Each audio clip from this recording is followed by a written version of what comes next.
अभिवादन स्वीकार कीजिए ब्रजेश मिश्रा का। और आप देखना शुरू कर चुके हैं द डिबेट। बहनों भाइयों, दुनिया का सबसे बड़ा पुलिस बल उत्तर प्रदेश पुलिस इस वक्त एक्सपेरिमेंट के नए दौर से गुजर रहा है। एक्सपेरिमेंट एडमिनिस्ट्रेशन का और एक्सपेरिमेंट आयुक्त प्रणाली का।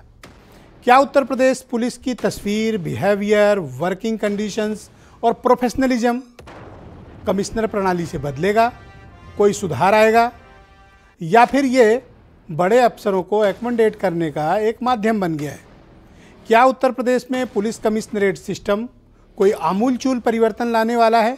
क्योंकि यूपी की पुलिस दुनिया की लार्जेस्ट स्टेट पुलिस फोर्स है। आज इस बारे में हम चर्चा करेंगे। क्यों? क्योंकि आज यूपी की कैबिनेट ने 3 नए कमिश्नरेट अनाउंस किए। बहन भाइयों, उत्तर प्रदेश की पुलिस एक नया एक्सपेरिमेंट के दौर से गुजर रही है। ये एक्सपेरिमेंट है कमिश्नरेट सिस्टम, आयुक्त प्रणाली। दुनिया के तमाम मुल्कों में कमिश्नरेट सिस्टम चल रहा है। भारत के भी कई राज्यों में बहुत पहले से कमिश्नरेट सिस्टम है, लेकिन उत्तर प्रदेश ने अभी 2020 में इसको अपनाया है। सबसे पहले लखनऊ और नोएडा में पुलिस कमिश्नर प्रणाली इंट्रोड्यूस की गई थी। वर्ष था 2020। उसके बाद वाराणसी और कानपुर में 2021 में कमिश्नरेट सिस्टम लाया गया, बढ़कर संख्या हुई 4। और आज उत्तर प्रदेश में मुख्यमंत्री योगी आदित्यनाथ की अध्यक्षता में हुई कैबिनेट की बैठक ने 3 नए कमिश्नरेट अनाउंस किए हैं। गाजियाबाद, जो एनसीआर क्षेत्र में है, आगरा इंटरनेशनल टूरिज्म स्पॉट, और प्रयागराज, जहां कुंभ होता है। इन 3 शहरों में कमिश्नरेट सिस्टम है। इसलिए इंट्रोड्यूस किए गए कमिश्नरेट सिस्टम क्योंकि ये 10 लाख आबादी से ज़्यादा के बड़े शहर हैं। तो क्या है ये आयुक्त प्रणाली और इसको लागू करने की आवश्यकता क्यों है आन पड़ी?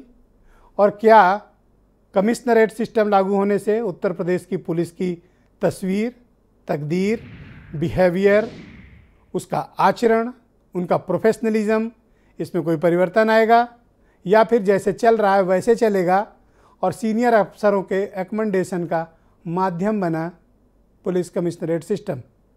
क्या होने वाला है इस कमिश्नरेट सिस्टम से? क्या पुलिस के बिहेवियर प्रोसेस में कोई अंतर आया है? उसके जांच के तौर तरीकों में कोई अंतर आया है? पुलिस के काम करने की पद्धति में कोई अंतर आया है?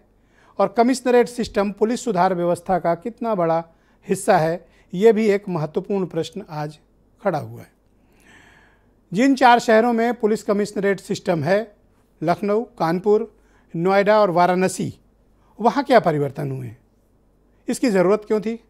और उससे भी बड़ी बात, उत्तर प्रदेश की सबसे ताकतवर, जी हाँ, यूपी की सबसे ताकतवर पावर लॉबी, आईएएस लॉबी से कमिश्नरेट सिस्टम छीन लेना, ये आईपीएस संवर्ग की सबसे बड़ी जीत है।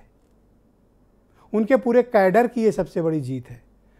मैं कोई लड़ाने की बात नहीं कर रहा हूँ कि आईएएस वर्सेज आईपीएस का कोई इशू है उत्तर प्रदेश में, लेकिन आईएएस अफसर कभी नहीं चाहते हैं कि यूपी में कमिश्नरेट सिस्टम आए। और कमिश्नरेट सिस्टम दिया भी गया तो आधा अधूरा दिया गया।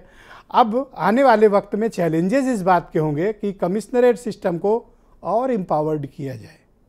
सिर्फ कहने सुनने को मामूली अधिनियम, धाराएँ या एक्ट न दिए जाएँ, बल्कि सभी वो अधिकार दिए जाएँ जो जिला अधिकारी में निहित हैं, रेवेन्यू को छोड़कर। जैसे दिल्ली पुलिस, जैसे मुंबई पुलिस, जैसे चेन्नई पुलिस, जैसे कोलकाता पुलिस। कमिश्नरेट सिस्टम तो क्या परिवर्तन होने जा रहा है, इस बारे में आज हम चर्चा करेंगे, समझेंगे, जानने की कोशिश भी करेंगे। और इससे बदलाव क्या आया है, इस बारे में भी आज हम विस्तार पूर्वक इस परिचर्चा का हिस्सा करेंगे। यह डिबेट मैंने इसलिए आयोजित की है क्योंकि ये डिबेट सिर्फ पुलिस बल से संबंधित नहीं है। पुलिस की कार्यप्रणाली हर एक व्यक्ति को प्रभावित करती है।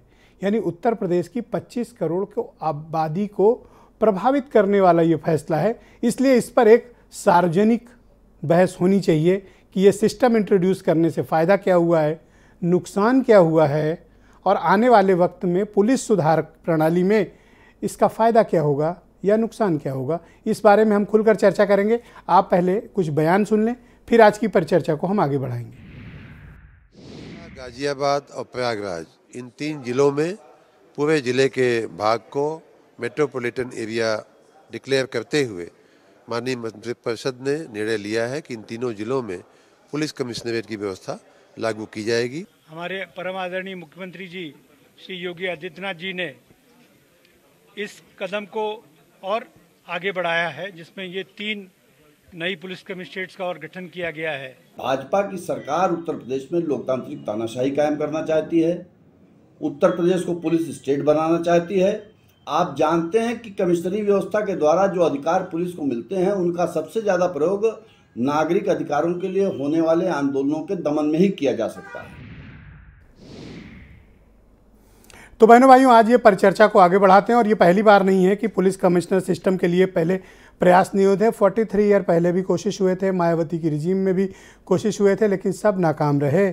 लेकिन 2020 में मुख्यमंत्री योगी आदित्यनाथ इसे लागू करने में और आईएएस लॉबी को इस चीज़ के लिए तैयार करने के लिए कामयाब हो गए।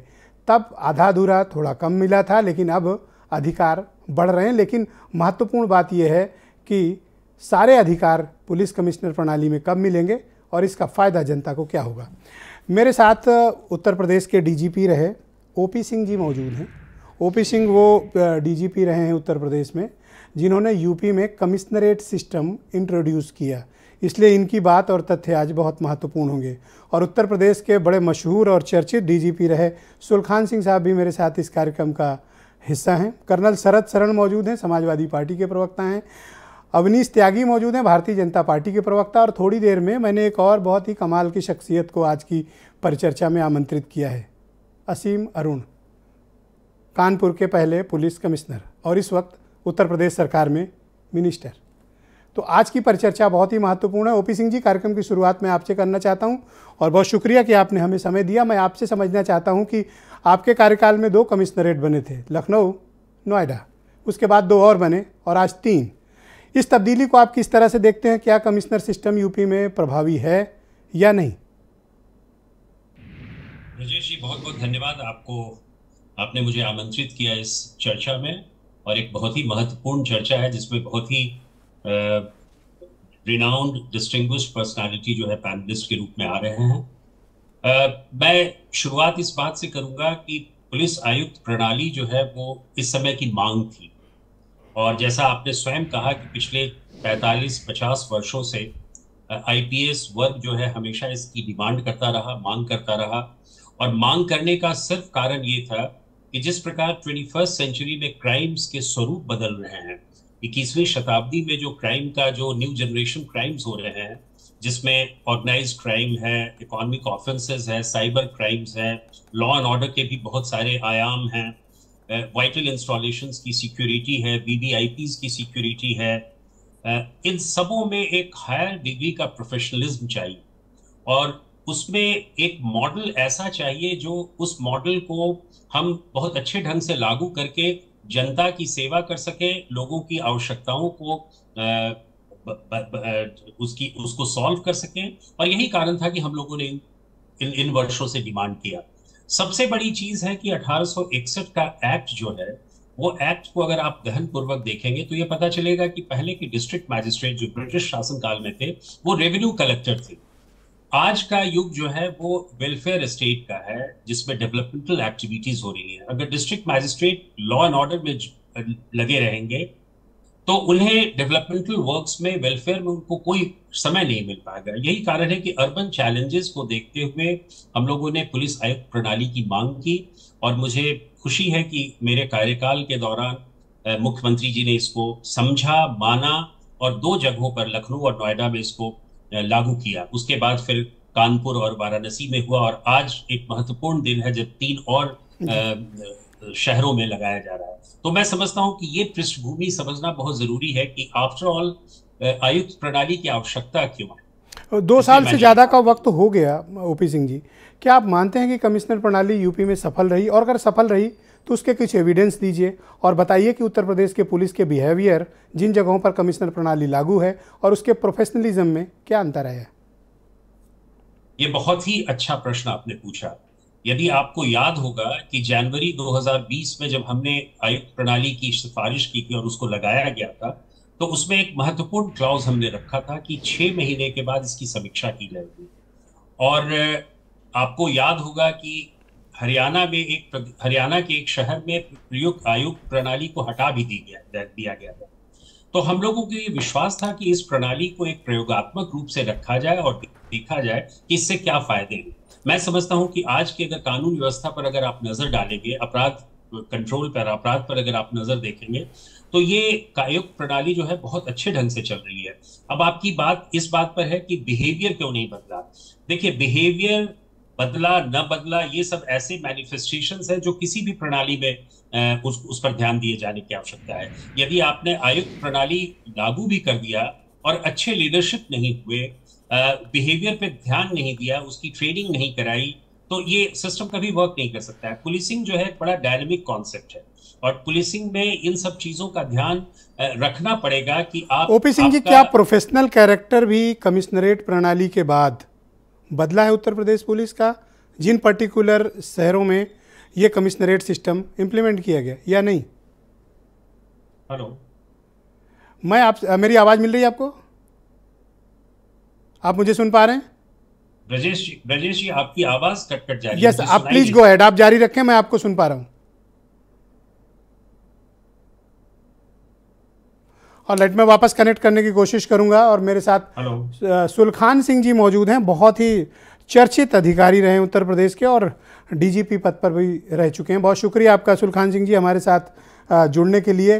तो 2+2+3 यानी आज 7 शहरों में उत्तर प्रदेश में पुलिस कमिश्नरेट प्रणाली लागू कर दी गई है। 3 और मैंने ओपी सिंह जी से वही सवाल किया था और आपसे भी वही मैं आपका मत समझना चाहता हूं कि इस कमिश्नरेट सिस्टम ने क्या उत्तर प्रदेश की पुलिस का कुछ बिहेवियर, प्रोफेशनलिज्म, काम करने के तौर तरीके, इन सब में कोई बदलाव लाए हैं या नहीं? जी ब्रजेश जी, धन्यवाद। ये जो 4 शहरों में पुलिस कमिश्नर सिस्टम इस समय लागू है जी, उन चारों में पब्लिक ऑर्डर यानी लोक व्यवस्था में काफ़ी सुधार हुआ है। और चूंकि अब सीधे पुलिस अधिकारियों की कमिश्नर की जिम्मेदारी है, तो जनरली पुलिस के बिहेवियर में भी एक आशातीत सुधार हुआ है। इसमें कुछ दिन पहले नोएडा में सर्वे भी एक कराया था किसी प्रोफेशनल एजेंसी ने जी, तो उसमें भी बहुत पब्लिक सेटिस्फेक्शन लेवल काफ़ी अच्छा आया था। और ये बात मैं एक शुरुआत में स्पष्ट कर दूं कि ये जो कहा गया कि इसमें एक्सपेरिमेंट किया जा रहा है, अब एक्सपेरिमेंट का समय नहीं है। ये ऑलरेडी एक्सपेरिमेंटेड हो चुकी है पूरे इंडिया में और विश्व भर में ये व्यवस्था चल रही है। अंग्रेज़ों ने भी, जबकि उन्होंने केवल लॉ एंड ऑर्डर पर ध्यान दिया था, तब भी उन्होंने महानगरों में कमिश्नर सिस्टम 100 साल पहले लागू किया था। और वो जहां भी, सर मुझे बताइए कि यूपी पुलिस को कमिश्नरेट सिस्टम क्यों चाहिए और जहां लागू हुआ वहां कोई बदलाव आपको दिखा? ब्रजेश जी, सभी महानगरों में पब्लिक ऑर्डर की ऐसी पेचीदगियां होती हैं कि वहां यही व्यवस्था कारगर हो सकती है। खींचतान करके जो नॉर्मल पुलिस एक्ट की व्यवस्था है वो चलाई जाती है, लेकिन वो काम कारगर नहीं होती है। मेरा ये खुद का अभी एक्सपीरियंस है इन चारों जगहों का कि पुलिस कमिश्नर सिस्टम लागू होने के बाद से पब्लिक ऑर्डर में बहुत सुधार हुआ है इन चारों जगहों पर। यद्यपि अभी पूरी जो शक्तियां कमिश्नर को दी जाती हैं वो नहीं दी गई हैं, वो जो कि उचित नहीं है जी, लेकिन फिर भी इससे काफ़ी लाभ हुआ है।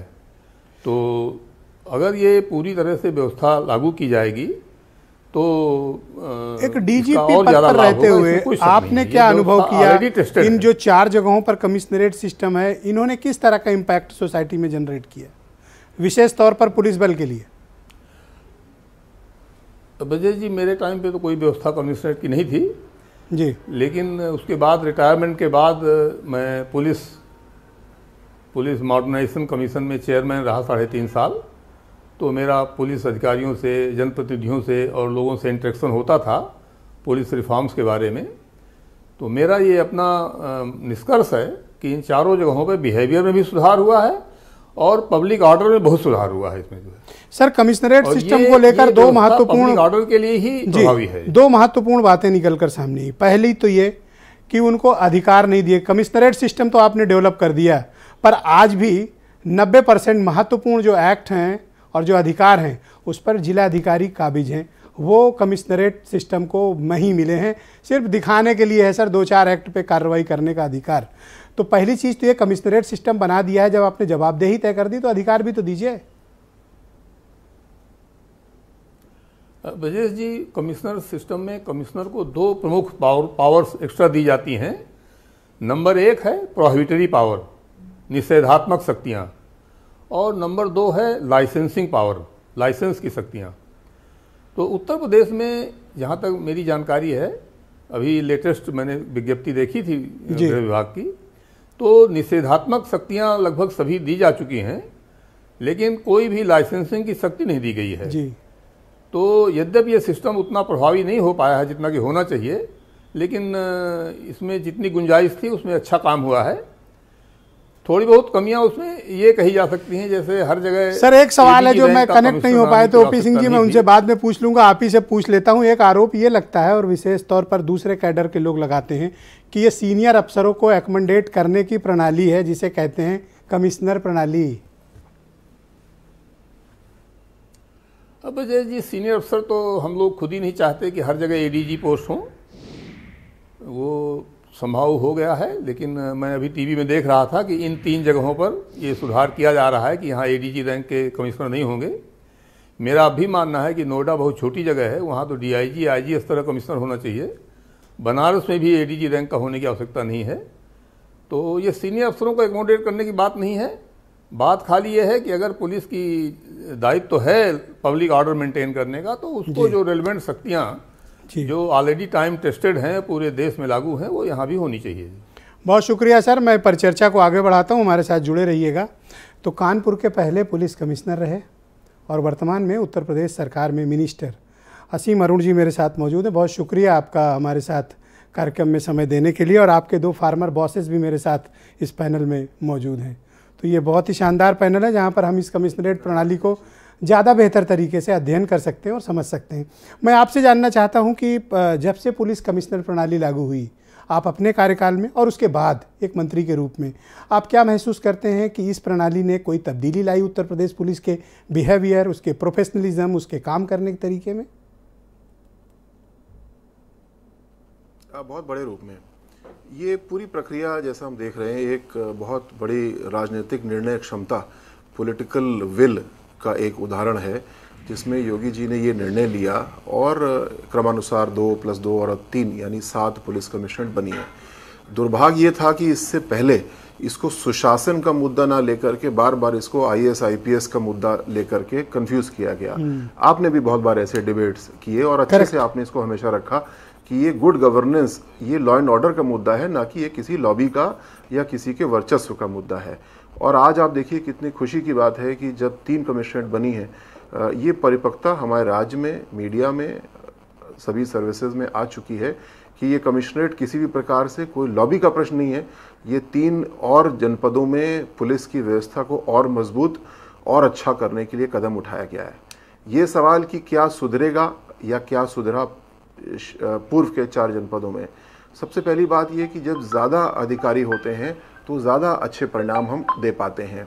दूसरा, ज़्यादा संसाधन कमिश्नरेट में मिलते हैं, ज़्यादा शक्तियाँ मिलती हैं और उसको पूरा करने के लिए ज़्यादा जिम्मेदारियाँ भी मिलती हैं। स्पेसिफिक उदाहरण मैं अगर देना चाहूँ तो अंतर्विभागीय कोऑर्डिनेशन के ज़रिए सभी 4 कमिश्नरेट्स में आप देखें स्मार्ट सिटी की जो व्यवस्थाएं, यानी पूरे शहर में कैमरे और दुनिया भर की टेक्नोलॉजी लगाई गई है। लेकिन क्या एसएसपी सिस्टम में या डीएम के पास इतना समय होता था? एक अधिकारी जो 30 से 35 वर्ष की आयु का है, थोड़ा अनुभव है लेकिन अभी अनुभव कम है, वो इन चीज़ों को यूज़ नहीं कर पाते थे। लेकिन अब इन जनपदों में सारी टेक्नोलॉजी को अच्छे से प्रयोग किया जा रहा है। ये समझें कि एक ऐसे महानगर की पुलिसिंग एक बहुत विशेषज्ञता का काम है और एक बड़ी टीम का काम है। और अब 5-6 डीसीपी होते हैं, कमिश्नर होते हैं, एडिशनल सीपी होते हैं, सब मिलकर के अपने अपने ठीक इस बात से सहमत हैं कि आपके पास रिसोर्स ज़्यादा बढ़ा, आप ज़्यादा बारीकी से नज़र रख सकते हैं, आप प्रोफेशनली हैंडल कर सकते हैं। लेकिन मूल प्रश्न वही है जो जनता से जुड़ा हुआ है, कमिश्नर प्रणाली के बाद बिहेवियर कितना बदला? बिल्कुल, बिहेवियर वैसे देखें तो क्या एसपी सिस्टम में भी बिहेवियर अच्छा नहीं होना चाहिए? बिल्कुल होना चाहिए। लेकिन बिहेवियर कैसे बदलता है? प्रशिक्षण के जरिए। और इन चारों कमिश्नरेट में डिस्ट्रिक्ट ट्रेनिंग यूनिट बनाई गई हैं जिनको डीसीपी लेवल के अधिकारी देख रहे हैं, निरंतर प्रशिक्षण हो रहे हैं।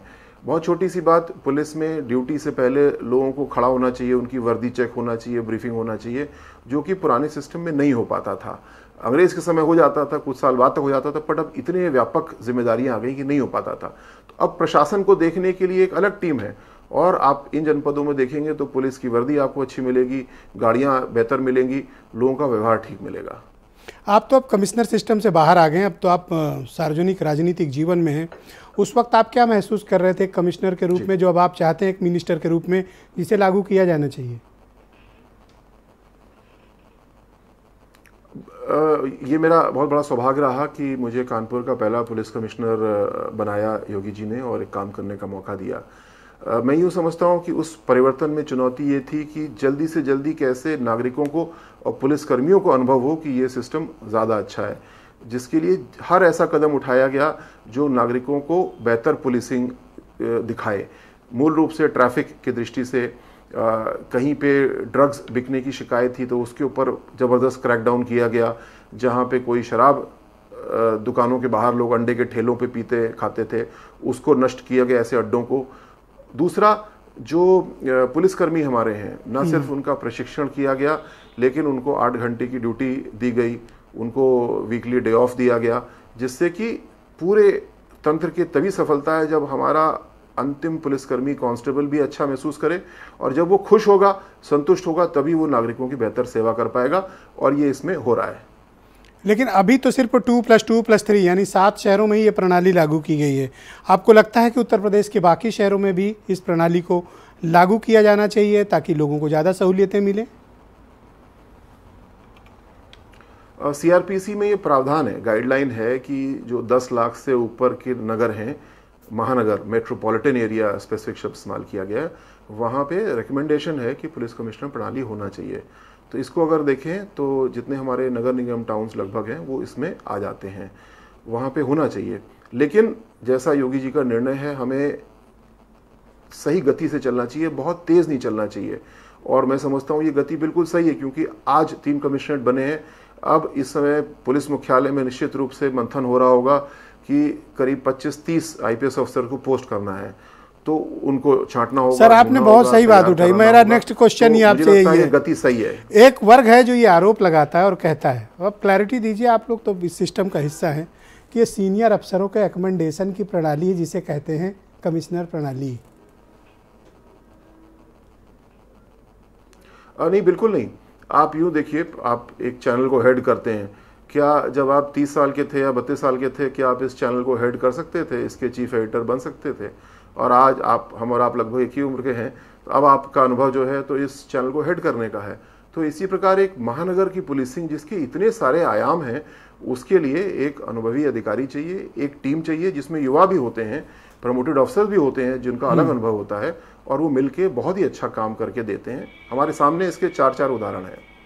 दूसरा सवाल ये है कि कमिश्नरेट सिस्टम तो आपने डेवलप कर दिया, सरकार ने बना भी दिए साथ साथ, लेकिन अधिकारों की बात आए तो अभी सुलखान सिंह जी ने बिल्कुल सही मुद्दा उठाया, और मेरा भी प्रश्न वही है कि कमिश्नरेट सिस्टम डेवलप कर दिया आपने, बहुत अच्छा है, वेरी गुड, बहुत बढ़िया, आगे भी करिए, लेकिन अधिकार संपन्न तो बनाइए। अधिकार 3 तरह के हैं। पहले सीआरपीसी के तहत जो अधिकार हैं, वो भारत में किसी भी कमिश्नरेट में जितने अधिकार यूपी ने दिए हैं उतने नहीं हैं। दूसरा, जो क्राइम रिलेटेड हैं, गैंगस्टर एक्ट, गुंडा एक्ट आदि, इसमें भी पूरे पावर्स दिए गए हैं, कहीं कोई कमी नहीं है। तीसरा, जो लाइसेंसिंग के इश्यूज़ हैं, इसमें शस्त्र लाइसेंस मैं समझता हूँ कि ये कमिश्नर के पास होना चाहिए, और इस पे विचार किया जाएगा जरूर। सराय एक्ट भी होना चाहिए, आबकारी एक्ट भी होना चाहिए, लाइसेंसिंग भी होनी चाहिए। मैं इसी पे आ रहा हूँ, जैसे कि कोई रेस्टोरेंट खोल रहा है या सिनेमा हॉल खोल रहा है, ये मेरा व्यक्तिगत मत है कि इसका लाइसेंस पुलिस को जारी नहीं करना चाहिए, इस पे पुलिस की राय लेना चाहिए, जो अभी भी ली जाती है। जो पुलिस बताती है यहाँ ट्रैफिक की स्थिति क्या है, लॉ एंड ऑर्डर क्या है, और जो संबंधित डिपार्टमेंट है उसी को रेस्टोरेंट, होटल आदि का लाइसेंस देना चाहिए। ये मेरी व्यक्तिगत राय है। ऐसा करके कन्फ्लिक्ट तो नहीं बढ़ेगा पुलिस की डिस्ट्रिक्ट मजिस्ट्रेट और कमिश्नर के बीच? बिल्कुल भी नहीं। मैं आपको व्यक्तिगत अनुभव से बताऊं, मुझे जब कानपुर पोस्ट किया गया तो डिविजनल कमिश्नर राजशेखर जी, विशाख जी, डीएम सब ने इतना सहयोग किया। और आपको जान के खुशी होगी कि जो मैजिस्ट्रियल पावर्स की ट्रेनिंग थी वो कानपुर में हमारे एसडीएम आकर के करते थे। तो कहीं कोई टकराव की बात जरा सी भी नहीं। ये एक भ्रम दशकों से बना के रखा गया, क्योंकि इस प्रणाली से सबसे ज़्यादा फायदा तो डीएम को और मजिस्ट्रेट्स को होता है, क्योंकि वो अन्य कार्यों के लिए अब फ्री हो जाते हैं, ज़मीन को देख पाते हैं, सीनियर सिटीजन्स को देख पाते हैं, और पुलिस तो हमेशा सहयोग के लिए तत्पर साथ खड़ी रहती है। पर सभी कमिश्नर आपकी तरह लकी नहीं है ना कि उनको अच्छे कलेक्टर या अच्छे डिविजनल मजिस्ट्रेट्स मिले हों या उनको अच्छे डिविजनल कमिश्नर्स मिले हों। पास्ट में हमारे पास ऐसे उदाहरण हैं जहाँ कन्फ्लिक्ट हुई। मैं आपको लखनऊ का उदाहरण देना चाहता हूँ। कहीं हल्का फुल्का अंतर हो सकता है, वो फिर वरिष्ठ अधिकारियों का काम है, सरकार का काम है कि ऐसे फ्रिक्शन ना होने दें। लेकिन बाय एंड लार्ज जितना अनुभव मेरे पास है चारों कमिश्नर्स का, कहीं किसी प्रकार का कोई फ्रिक्शन नहीं है, बल्कि सभी लोग प्रसन्न हैं।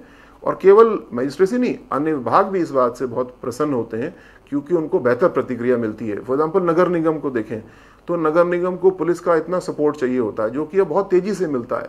ट्रैफिक में ट्रैफिक पुलिस को नगर निगम का सपोर्ट चाहिए होता है, जो सीधे मिलता है, क्योंकि एक डीसीपी लेवल का ऑफिसर नगर आयुक्त से सीधे कोऑर्डिनेट करता है, दिन भर उसके साथ घूमता है।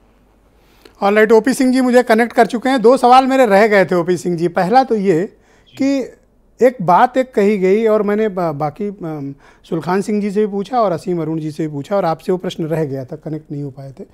क्या ऐसा मत है कि ये सीनियर अफसरों को एकमेंडेट करने के लिए इस तरह की प्रणाली इंट्रोड्यूस की गई? फॉर एग्जांपल जैसे अभी सुलखान सिंह जी ने जिक्र किया कि एडीजी स्तर का अधिकारी क्यों हो, आईजी स्तर का क्यों ना हो? देखिए, जब 2020 में जब हम ड्राफ्ट बना रहे थे तो हमने इसमें क्लियरली ये मेंशन किया था कि आईजी एवं उसके ऊपर के स्तर के अधिकारी होंगे। यानी शासन के पास ये विकल्प है कि वो आईजी को भी रख सकता है या एडीजी को भी रख सकता है। देखिए, वर्षों से अर्बन चैलेंजेस बहुत बढ़े हैं। जो अर्बन पुलिसिंग के जो चैलेंजेस हैं, जो जिसका जिक्र मैंने पहले भी किया कि टेररिज्म है, ऑर्गेनाइज्ड क्राइम है, ये सारी चैलेंजेस जो है पिछले 20-25 सालों में काफी बढ़ गया है। अब आप इमेजिन कीजिए कि लखनऊ जैसे बड़े शहर में या नोएडा जैसे शहर में, गाजियाबाद जैसे शहर में एक रिलेटिवली ऑफिसर जिसकी उम्र कम हो और 10-12 साल की उसकी नौकरी हो, और उसके समानुपात में एक ऑफिसर है जो एडीजी रैंक का ऑफिसर हो या आईजी हो, सीनियर आईजी हो, उसमें अंतर होना स्वाभाविक है। उसके अनुभव का हम फायदा उठा सकते हैं, उसकी व्यवसायिक दक्षता का फायदा उठा सकते हैं, और पुलिसिंग भी जो है बहुत ही कॉम्प्लिकेटेड, कॉम्प्लेक्स हो गया है। तो मैं समझता हूं कि इसमें कोई ऐसी बात नहीं होनी चाहिए कि पर सर ऐसा भी तो हो सकता है कि एक बड़ा पुलिस बल है, जैसे 2009 से 2017 के बीच इस वक्त ऑफिसर्स हैं जो एसएसपी और एसपी बनने के कतार में हैं। इस कदम से वो डिमोरलाइज भी तो होंगे, और आप कह रहे हैं सिर्फ सीनियर अफसर ही देख पाएंगे और उनके लिए अवसरों की भी कमी होगी। नहीं, ऐसा कोई डिमोरलाइजेशन मेरी समझ में तो नहीं आ रहा है, क्योंकि बहुत सारे पोस्ट हैं वहाँ पे, डीसीपीज हैं, एडिशनल पुलिस कमिश्नर्स हैं जो डीआईजी स्तर के हैं, आईजी स्तर के हैं, उन सबों को अकोमोडेट किया जा सकता है। और हमेशा इन बात का ख्याल रखा जाता है कि कैसे हम कैडर को मैनेज करें।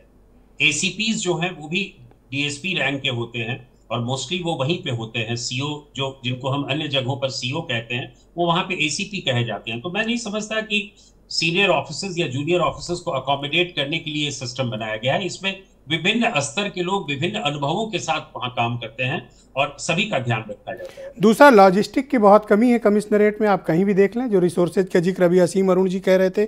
दूसरा, इनकी प्रॉपर ट्रेनिंग का अभाव है। जब आप कमिश्नरेट बनाते हैं तो हम, मतलब एक जनता, आपसे ज़्यादा अपेक्षा करती है, ज़्यादा प्रोफेशनल और ज़्यादा गुड बिहेवियर की।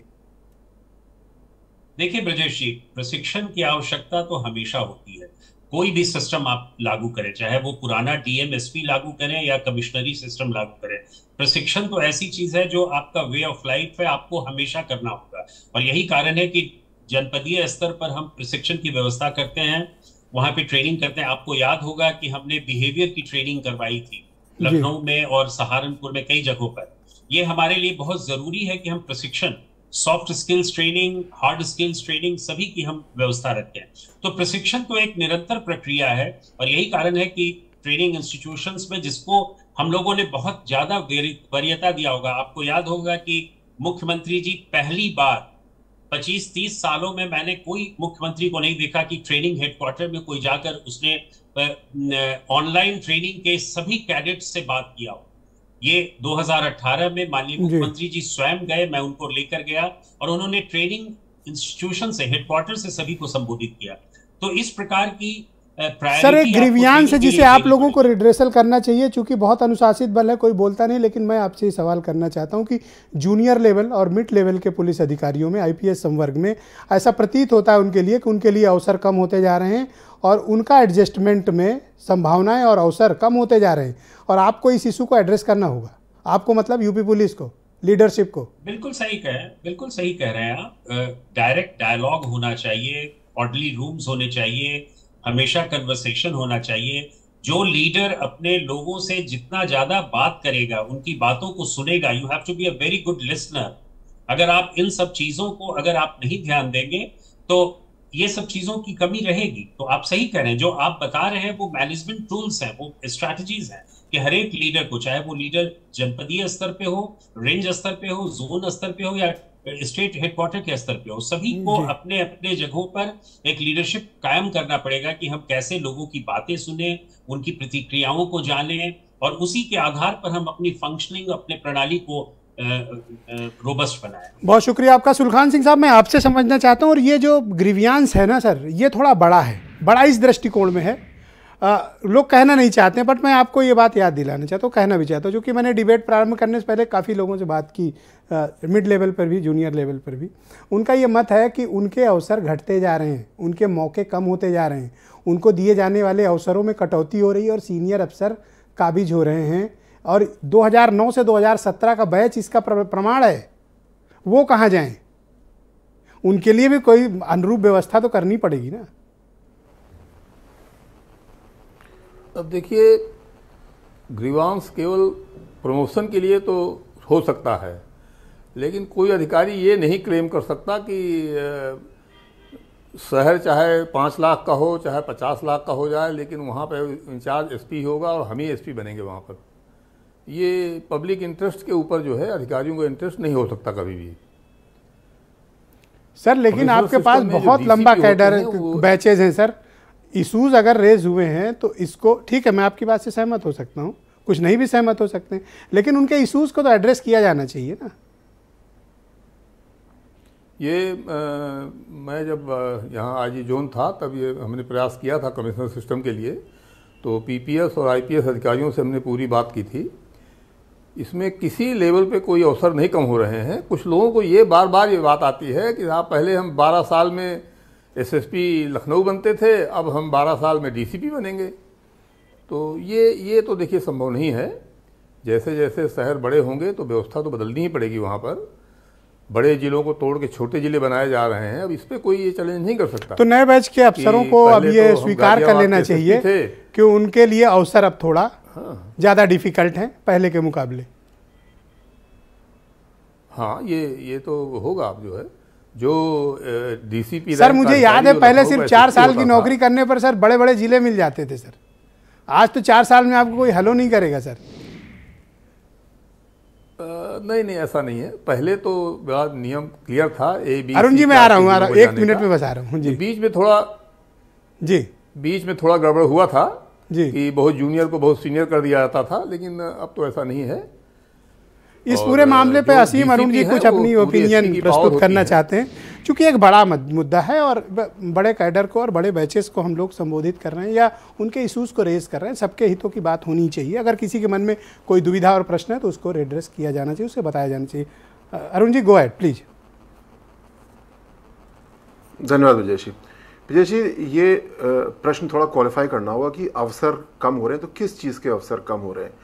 क्या 4 साल 5 साल की सीनियरिटी के अफसर को बड़ा बंगला रहने को नहीं मिल रहा है, बंगले में 3 गाय नहीं है, ये अवसर नहीं मिल रहे हैं, रौब गांठने का मौका नहीं मिल रहा है, ये अवसर नहीं है, या उसको एक डीसीपी बनने का मौका मिल रहा है, 11 से 12 थाने दिए जा रहे हैं जहाँ पे वो पूरी तरीके से वहाँ के law and order, traffic community policing, technology, सब चीज़ के लिए जिम्मेदार है जी। तो ये चीज़ सोचना कि जितनी जल्दी से जल्दी मैं इंडिपेंडेंट डिस्ट्रिक्ट चार्ज में पहुंच जाऊंगा, कुछ अच्छा होगा, ये सोच नहीं है। हमारे यंग ऑफिसर्स की ऐसी सोच नहीं है।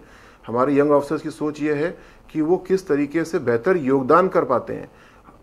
मैं तो रिटायर हो गया हूँ, पर मेरे साथी जो आईपीएस में हैं अभी, या मैं जब आईपीएस बना तो क्या ये सोच के बने थे कि कितनी जल्दी बड़ा बंगला मिलेगा या कितना बेहतर पुलिसिंग में हम योगदान दे पाएंगे। नहीं, कोई सर अगर इस कैडर में आया है, कोई सर्विस में आया, तो उसके भी अपने कुछ ड्रीम्स होते हैं ना, कुछ करने का जज्बा होता है। एक डीसीपी के उसके अंडर में 3 अफसरों के ऊपर रहेगा, वो से नीचे रहेगा सर, तो उसके काम करने के तरीके, और वहीं अगर उसको कोई बड़ा जिला मिलेगा काम करने तो उसका एक्सपोजर अलग होगा, उसके काम करने का तरीका अलग होगा, उसका आत्मविश्वास अलग होगा।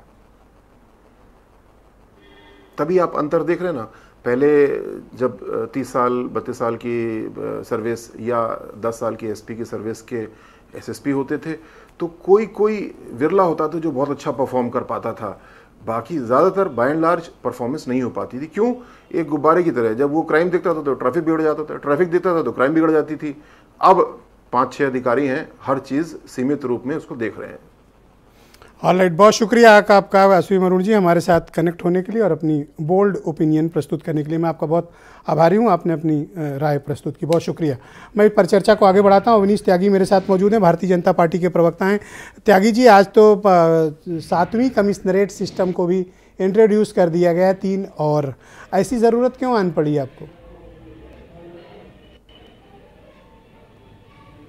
देखिए, सरकार की मंशा जनता को बेहतर सुविधा देना, सुशासन देना, सुरक्षा के प्रबंध बेहतर करना, तो उसके अनुरूप कार्य हो रहा है। योगी जी ने जो प्रयोग किए हैं वो अपने आप में अनूठे हैं। योगी जी ने जो धारणाएं, जो डर, वो अपने आप में रखी है, उसका लाभ जनता को मिल रहा है। जैसे योगी जी वो थे जो नोएडा जाने वाले मुख्यमंत्री बने। योगी जी ने तमाम वर्जनाएं, जो धारणाएं पूर्ववर्ती मुख्यमंत्रियों के पास रही, उनको तोड़ा। तो इसलिए योगी जी ने जो काम किया वो अभूतपूर्व था, और आयुक्त प्रणाली जो लागू करेंगे ये पुलिसिंग में, इसके लाभ मिल जी। कुछ वीडियो कनेक्टिविटी में प्रॉब्लम आ रही। त्यागी जी, मैं वापस आपको कनेक्ट करने की कोशिश करूंगा। कर्नल शरद शरण मेरे साथ मौजूद हैं, समाजवादी पार्टी के प्रवक्ता हैं। बहुत शुक्रिया आपका कर्नल साहब हमारे साथ परिचर्चा का हिस्सा बनने के लिए। तो देखिए, आप तो सिर्फ एसएसपी सिस्टम चला रहे थे, यहाँ 7 पुलिस कमिश्नर आ गए हैं। स्वागत नहीं करिएगा इनका?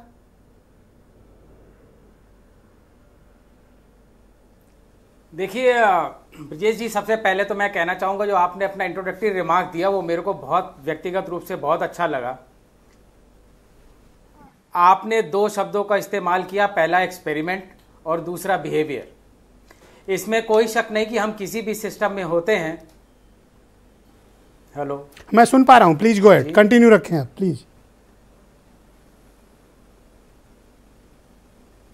कर्नल साहब, आप मुझे सुन पा रहे हैं?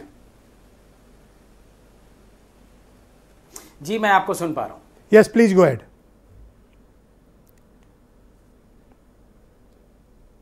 कह रहा था, जो आपने इंट्रोडक्टरी रिमार्क दिया था वो एक्सपेरिमेंट और बिहेवियर का, so I am fully with you on that. किसी भी सिस्टम में बदलते वक्त के साथ एक्सपेरिमेंट्स की ज़रूरत होती है, क्योंकि उस सिस्टम को इम्प्रूवमेंट की ज़रूरत भी होती है। बट आपने जो बिहेवियर का स्पेसिफिक पॉइंट दिया, ये पर्सनली बहुत ज़्यादा रेलेवेंट है, बिकॉज पिछले 2-3 डिकेड्स में सोसाइटी में बहुत ज़्यादा अर्बनाइजेशन हुआ है, बहुत ज़्यादा कॉम्प्लेक्सिटीज़ आई हैं, and law and order is yes, it is now a far more technical issue बनस्पत उसके कि जितना पहले होता था। जी, मेरे काफ़ी आवाज़ एको आ रही है। हाँ, मैं ठीक करा रहा हूँ, आप कंटिन्यू रखें प्लीज, आप कंटिन्यू रखें, मैं आपको सुन पा रहा हूँ। यस, मैं ठीक करा दूँ, गो अहेड। मैं बस ये कहना चाहता था, मैं अपने बचपन से, स्कूल के टाइम से 2 रिफॉर्म्स के बारे में बहुत ज़्यादा डिटेल में पढ़ता आ रहा हूँ। एक सिविल सर्विसेज रिफॉर्म्स है और एक पुलिस ऑर्गेनाइजेशन रिफॉर्म्स है। मुझे ऐसा लगता है कि सिस्टम में कुछ मूल चूल छोटे मोटे परिवर्तन के बजाय इस सिस्टम में एक मैक्रो इंजीनियरिंग की ज़रूरत है, because this country is also changing and this country is a developing country now. हमें अमेरिका जैसे डेवलप्ड कंट्रीज की पुलिसिंग के सिस्टम को देखना चाहिए। हमारे आपके बीच में बहुत साथी अलग अलग मीडिया के माध्यम से देखते होंगे कि डेवलप्ड कंट्रीज की पुलिस बेसिकली एक सोसाइटी के लिए रिस्पॉन्सिबल और अकाउंटेबल पुलिसिंग सिस्टम है, जबकि भारत का पुलिसिंग सिस्टम 1857 के गदर के बाद भारत की जो उस समय की सेना थी, सेना से कंट्रोल छीन के सिविल सर्विसेज और पुलिस सर्विसेज को दिया गया था। लेकिन पिछले 200-250 सालों में आप देखेंगे जो हमारा बेसिक पुलिसिंग स्ट्रक्चर है हिंदुस्तान का, वो आज भी अंग्रेजियत से और अंग्रेजियत की बर्बरता से बहुत ज्यादा भरा हुआ जी। आप डेवलप्ड कंट्रीज में देखिए, एक सिटीजन को कोई प्रॉब्लम होती है, वो बिना आपको लगता है कि इस प्रणाली के इंट्रोड्यूस होने से या लागू रहने से पुलिस के काम करने के तरीके और उसके प्रोफेशनलिज्म में चेंजेस आए हैं या नहीं? देखिए, मैं सेना से आता हूं और पिरामिडिकल स्ट्रक्चर ऑफ प्रमोशन को अच्छी तरह से समझता हूं। मैं 30 सेकंड में आपको बताने की कोशिश करूंगा। सेना में एक मेजर जनरल बनने के लिए 5 से 10% लोगों को ही चांस मिलता है because of their strict selection parameters. But मैं देख रहा हूं आईपीएस सर्विसेज में आपको एडीजी वेलफेयर और एडीजी हाउसिंग जैसे अपॉइंटमेंट्स भी आपको स्टेट में मिल जाते हैं। कहने का मतलब एक नया यंग ऑफिसर जो आईपीएस बनता है वो एसपी से स्टार्ट करेगा और एडीजी से रिटायरमेंट होगा। तो आईपीएस सर डीजी बनने की पूरी संभावना है, डीजी के पद भी खूब है, स्ट्रक्चरिंग है, डीजी भी बन के रिटायर होगा सर जी। तो अगर आपके कैडर में फिल्टरिंग और परफॉर्मेंस पैरामीटर का क्वांटिटेटिव और क्वालिटेटिव अगर एनालिसिस और उनके रिजेक्शन का सिस्टम नहीं होगा तो आप कर्नल साहब शुक्रिया। मैं इस पर चर्चा को एक नेक्स्ट स्टेप पे आगे बढ़ाता हूं। दूसरे राउंड में आपके बाकी विचारों को सम्मिलित करने की कोशिश करूंगा। हमारे स्टेट हेड वीरेंद्र सिंह जी भी इस कार्यक्रम का हिस्सा हो चुके हैं, जुड़ चुके हैं। वीरेंद्र जी बहुत शुक्रिया आपका। तो 2+2+3 यानी 3 नए कमिश्नरेट और आ गए। आप क्या अनुभव महसूस कर रहे हैं? कोई प्रणाली में बदलाव आया, सोच में बदलाव आया, काम में बदलाव आया, तौर तरीके बदले पुलिस के या नहीं बदले? नहीं, बदलाव तो आया। पुलिस लठैत डंडा फटकारने वाली, थोड़ा उसमें आधुनिकता आई। अब एफआईआर के लिए आपको थाने के चक्कर नहीं काटने हैं, सोशल मीडिया पर भी सूचना से पुलिस एफआईआर रजिस्टर करती है।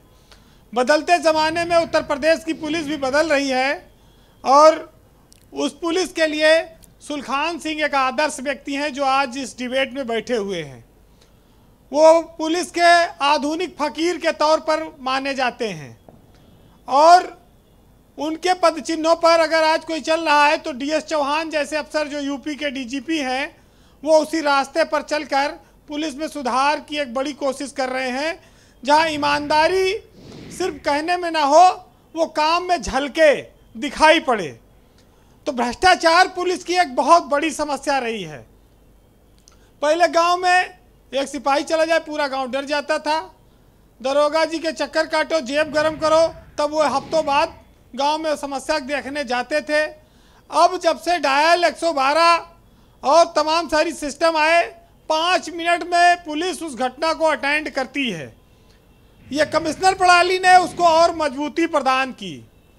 योगी आदित्यनाथ की सरकार इस मामले में, देखिए आईपीएस अफसरों को क्या फ़ायदा हो रहा है, नुकसान हो रहा है, उसकी बजाय जनता और कितने अधिकार किसको हैं, जनता को कितना तेज़ी से लाभ मिले, ये पुलिसिंग का मेन उद्देश्य रहा है। और आधुनिक ज़माने में जब हम अमेरिका, यूरोप और विभिन्न जगहों से हम तुलना करते हैं तो हम क्विक रिस्पांस टाइम क्या है इसको हमको देखना पड़ेगा और कैसे पुलिस काम करती है। ब्रजेश जी आज डीजीपी, डीसीपी, सीपी, एसीपी ये सब मौके पर पहुंचते हैं, ये एक अच्छी चीज़ है। पुलिस के प्रति लोगों के जो मन में भय था वो कम हुआ है। ये ज़रूर है कि पहले सिफारिश बहुत ज़्यादा लगानी पड़ती थी, सिफारिशें आज भी लगती हैं लेकिन थोड़ा कमी आई है। तो एक प्रयोग जो चल रहा है, वो ओपी सिंह चले गए, लेकिन उनके सामने एक सवाल ये बनता है कि जब देश के कई राज्यों में पुलिस सिस्टम था तो यूपी में सबसे रद्दी पुलिस सिस्टम क्यों लागू किया? अगर हम किसी से चीज़ों को देखकर बनाते हैं कोई नई चीज़ तो सबसे बेहतर बनाते हैं पूरे देश भर से, तो मज़ा कुछ और आता। लेकिन चलिए आउटर के पुलिस थाने योगी सरकार ने 2 साल बाद खत्म किए। डीजीपी ने, डीएस चौहान ने इस चीज को समझा कि जनता को बड़ी परेशानियों का सामना करना पड़ता है, मुख्यालय बड़े दूर दूर है। नहीं, क्रेडिट दिया जाना चाहिए डीएस चौहान और संजय प्रसाद की टीम को। बिल्कुल, तमाम सारी चीज ऐसे हैं जो अफसरों को फीडबैक देना पड़ता है। आज आउटर के जिले खत्म हुए, एक नई बात आई कि अब एडीजी नहीं आईजी भी पुलिस कमिश्नर बनेंगे, इसका भी स्वागत किया जाना चाहिए। ये भी अच्छा निर्णय है। देखिए, खुलेआम भ्रष्टाचार अब पुलिस नहीं कर पा रही है, और चोरी छुपे भ्रष्टाचार कोई रोक भी नहीं सकता। और ये ऑपरेशन पाताल लोक में अपराधी भी काफी मारे गए, कहीं पाताल से खींच के मारेंगे। पहले कहा जाता था पाताल तो कोई जा नहीं पाता, लेकिन अपराधियों को मारना, इनकाउंटर करना, ये बड़ी बात है। ये जरूर है कि हम आबकारी की बात करते हैं, होटल व्यवसाय की बात करते हैं, लेकिन सबसे महत्वपूर्ण है आर्म्स एक्ट का अधिकार मिलना। ये जब मिलेगा तो इसकी बात कुछ और होगी। पुलिस सुधार पे जब आती है बात, तो वीकली आपकी छुट्टी की बात भी आती है, जो आई और चली गई, कहीं प्रयोग हुआ, खत्म हो गया। इस पर अभी स्पष्टता आना ये एक सपना की तरह है, ये बाकी है। पुलिस में एक चीज खटकती है, जब स्टेट कैडर और डायरेक्ट अफसरों के बीच भेदभाव दिखता है। आज 75 जिले उत्तर प्रदेश में है, 7 में पुलिस कमिश्नरी आ गई, लेकिन स्टेट कैडर के अफसर कई जिलों में एसपी हैं। और क्यों ना कहा जाए ये कि उनके साथ सौतेला व्यवहार होता है, 2M दर्जे का व्यवहार होता है। अपने गिरेबान में अपने ऊपर भी झांकने की जरूरत है जी। उनके पास नौकरी में समय कम होता है। डायरेक्ट अफसर तो जिले के एसपी से शुरू करता है, और ये सीओ से खटते खटते पहुंचते हैं, और आखिरी के 3-4 साल उनको मिलते हैं, उसमें भी जिला नहीं मिल पाता और वो रिटायर हो जाते हैं। तो ये भी देखना बाकी है। जब कमिश्नरेट बनती है, अब 3 नई कमिश्नरेट बनी, उसमें करीब 10 से 15 आईपीएस अफसर लगेंगे, लेकिन उनके आवास, उनके ऑफिस, उनके वाहन, यहाँ तक कि खाना बनाने वाला, फॉलोअर, ये सुविधाओं का कई बार अभाव हो जाता है। ब्रजेश जी, ये चीज़ों पर भी 2 साल बाद अगर चर्चा हो तो फिर इस खामी को फौरन दुरुस्त करने की जरूरत है। अच्छा, कमिश्नरेट में आप क्या सोचते हैं कि बिहेवियर, काम के तरीके, या कोई बदलाव, या कोई इनको प्रशिक्षण और देने की आवश्यकता है कमिश्नरेट की पुलिस को, या जिले की पुलिस को ही कमिश्नरेट मान लें? देखिए, पुलिस तो पहले से प्रशिक्षण प्राप्त होकर आती है, संसाधन और फोर्स तो बढ़ाना पड़ेगा, और उसकी ज़रूरत ज़्यादा है। आज की पुलिस कमिश्नरेट में एक जिला छूट गया, योगी जी का गोरखपुर, जिसको लेकर मंथन होना था। अब शायद वो अगले चरण में आए, जब गोरखपुर, मेरठ, बरेली जैसे जिलों का भी हो सकता है आगे चल के। अब तो 1 साल बाद ही नंबर आएगा, क्योंकि 2020, 21 और 22 एक साल में ये इंट्रोड्यूस हो रहा है। ब्रजेश जी, आज उत्तर प्रदेश की पुलिस में खास तौर से जी डीजीपी हैं डीएस चौहान, उनके लिए एक बड़ा दिन है, क्योंकि इतना बड़ा फैसला ये कभी हुआ नहीं था। कंक्लूड करें वीरेंद्र जी। जी देखिए, एक चीज जरूर है कि पुलिस कमिश्नरेट प्रणाली लागू होने से वो चीजें अभी भी खटकती हैं, जैसे यातायात सुधार बहुत दुख देता है, चाहे लखनऊ हो, चाहे नोएडा हो, चाहे गाजियाबाद हो, यहाँ काम होना बाकी है। विवेचनाओं की स्थिति, विवेचना तो ही दरोगा करेगा ना, और उसके पास लॉ एंड ऑर्डर से लेके तमाम सैकड़ों काम है, वो कहाँ कितना टाइम देता है। तो क्या विवेचना के लिए, लॉ एंड ऑर्डर के लिए अलग अलग पुलिस नहीं होनी चाहिए महानगरों में? क्या एसएचओ के पदों पर इस तरह की व्यवस्था होने की जरूरत है? इसकी समीक्षा की आवश्यकता है या नहीं है? जी, ये बातें मैं इसलिए कह रहा हूं कि एक मौका आया है आज बात कहने का। आईजी मिल गए, लेकिन हमारा दुर्भाग्य आज मौका है, कहता हूं कि यूपी पुलिस में आज अस्थाई डीजीपी होना चाहिए था कि नहीं। आज 6 महीने हो गए, अस्थाई डीजीपी काम चलाऊं व्यवस्था से हम काम चला रहे हैं। देश में ऐसा कब सिस्टम बनेगा कि अगर मुख्यमंत्री किसी को चाहता है वो अपना डीजीपी, चीफ सेक्रेटरी और प्रमुख सचिव गृह बनाना, तो वो न बना सके? ये कौन सी प्रणाली है? इस प्रणाली पर भी देश के हुक्मरानों को सोचना चाहिए। जी देखिए, यातायात व्यवस्था में सुधार हो जाए, हर कोई यही चाहता है। आज समय कम है, लेकिन हरिवंश राय बच्चन ने लिखा है कि बिना पुलिस के चलकर देखो। पुलिस का बड़ा महत्व है, हर जरूरत पर पुलिस काम आती है। तो सुनिएगा कि माना कि है पुलिस बुरी, पर बिना पुलिस के रहकर देखो, रोकेंगे हर रात दरिंदे, बिना पुलिस के चलकर देखो। कोई नहीं समय सीमा है, कोई नहीं ठिकाना है, जहाँ जहाँ भी पड़े जरूरत वहाँ भी इनको जाना है। और दिन को रात ड्यूटी का पहरा, एक रात तो कार कर देखो, बिना पुलिस के चलकर देखो।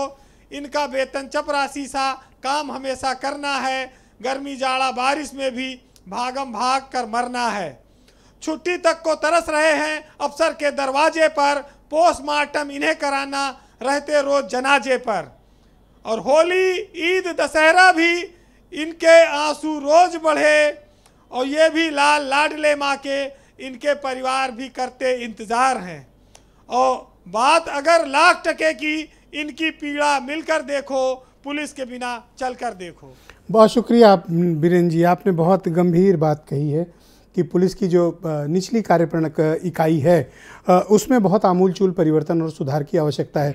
पूर्व डीजीपी सुलखान सिंह साहब मेरे साथ मौजूद हैं। सुलखान सिंह जी, मैं आपसे समझना चाहता हूं कि कमिश्नरेट सिस्टम आपने डेवलप कर दिया, ढेर सारे आईपीएस अफसर तैनात कर दिए, बड़ी बड़ी बातें हो गई, सुधार की हमने बहुत बातें कर ली।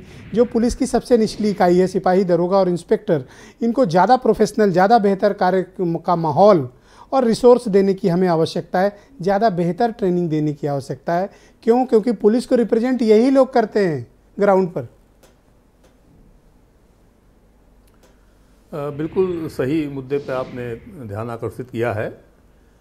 और मैं इस बात पे ये कहना चाहूँगा कि पिछले 3-4 साल में सरकार ने अच्छे खासे रिसोर्सेज पुलिस को दिए हैं। मुझे पिछले साल का बजट याद है, जो इसके पहले करीब 1200-1300 करोड़ होता था कैपिटल बजट जी, पूंजीगत बजट, वो एक बार में योगी जी ने उसको बढ़ा करके करीब 2200 करोड़ कर दिया था। लगभग 1.5 इंक्रीज हुए कैपिटल बजट में। उससे बहुत सारे मकानात, थाने, चौकी, इनके सबके निर्माण उसमें होते हैं, तो उससे भी काफ़ी सुधार हुआ है। कई नए पुलिस ट्रेनिंग स्कूल चालू किए हैं प्रेजेंट सरकार ने, तो इसका भी मैं उनको बधाई और शाबाशी तो मैं सरकार को दूंगा ही। ये जो पहले कभी नहीं हो पाया वो बहुत तेज़ी से हुआ है जी। ट्रेनिंग की बात जैसे असीम अरुण जी ने कही थी, तो ट्रेनिंग की सुविधाओं में बहुत पिछले 5-7 साल में बहुत सुधार हुआ है, तो ये भी एक स्वागत योग्य कदम है जी। तो बहुत शुक्रिया आपका सर। मैं चर्चा को आगे बढ़ाता हूँ। त्यागी जी, मैं आपसे समझना चाहता हूँ कि जो यूपी पुलिस की निचली इकाई है, हम उसको कैसे बेहतर करें? सरकार का ध्यान क्या इधर भी है या सिर्फ कमिश्नर प्रणाली पर ध्यान है? नहीं ब्रजेश जी, सरकार का ध्यान सभी तरफ है। और मुझे ऐसा लग रहा है कि पिछले 5 सालों में जो योगी सरकार का पहला कार्यकाल था, बेहतर कानून व्यवस्था जो थी, पुलिसिंग अच्छी हुई, माफियावाद खत्म हुआ, दंगे नहीं हुए, तो इसी की वजह से सरकार को दोबारा लौटाने में कानून व्यवस्था का बहुत साथ रहा है। तो जाहिर सी बात है कि मुख्यमंत्री एक एक पहलू पर ध्यान दे रहे हैं, एक एक चीज पे ध्यान दे रहे हैं, और वो सारे फैसले ले रहे हैं जो अब तक की पूर्ववर्ती सरकारों में कमजोर इच्छा शक्ति के कारण नहीं मिली। मुख्यमंत्री जी ले रहे हैं, उसके नतीजे मिल रहे हैं। Thank you Tyagi ji. Colonel साहब, क्या बीजेपी प्रवक्ता के विचारों से आप सहमत हैं या इसमें कोई संशोधन चाहते हैं? देखिए, आज के डिबेट में काफी वरिष्ठ पुलिस के अधिकारी बैठे हुए हैं, और सुलखान सिंह जी को, डीजीपी साहब को तो मैं खुद फॉलो करता हूं, and he is holistically thinking of bringing some changes. इस समय का सही इस्तेमाल करते हुए मैं अपने 2-3 लाइनों में अपनी बात कह के समाप्त करना चाहूँगा। बदले वक्त के हिसाब से जो 70 और 80 के दशक में बोलते थे कि पुलिस के डर से पुलिस का इकबाल सुरक्षित रहता है, मुझे लगता है बदले वक्त और बदले समाज में पुलिस एक ऐसी गार्जियन फोर्स होनी चाहिए जिसके पास पब्लिक बिना डर के निसंकोच एक मदद मांगने के लिए थाने पे जा सके। जबकि हमारी पब्लिक पुलिस थानों से उसी प्रकार से डरती है जिस प्रकार से देश के क्रांतिकारी अंग्रेजी पुलिस से डरते थे। तो हमें बिहेवियरल चेंज के लिए रेवोल्यूशनरी चेंजेस की पुलिस में पहले जरूरत है, और इनके रीस्ट्रक्चरिंग की शायद बहुत बहुत शुक्रिया आपका, बहुत बहुत शुक्रिया। और मैं आप सभी मेहमानों का बहुत शुक्रगुजार हूँ, बहुत धन्यवाद। असीम अरुण जी का भी बहुत शुक्रिया, ओपी सिंह जी की बहुत शुक्रिया, और सुलखान सिंह जी, अवनीश त्यागी जी और कर्नल साहब आपका भी बहुत शुक्रिया, वीरेंद्र सिंह जी का भी धन्यवाद। इस बेहद सार्थक और मीनिंगफुल परिचर्चा में आप सब हिस्सा बने और आप सब ने अपनी अपनी ओपिनियन प्रस्तुत की। बहनों भाइयों, आप सबका भी बहुत शुक्रिया और धन्यवाद इस कार्यक्रम को देखने के लिए। नमस्कार।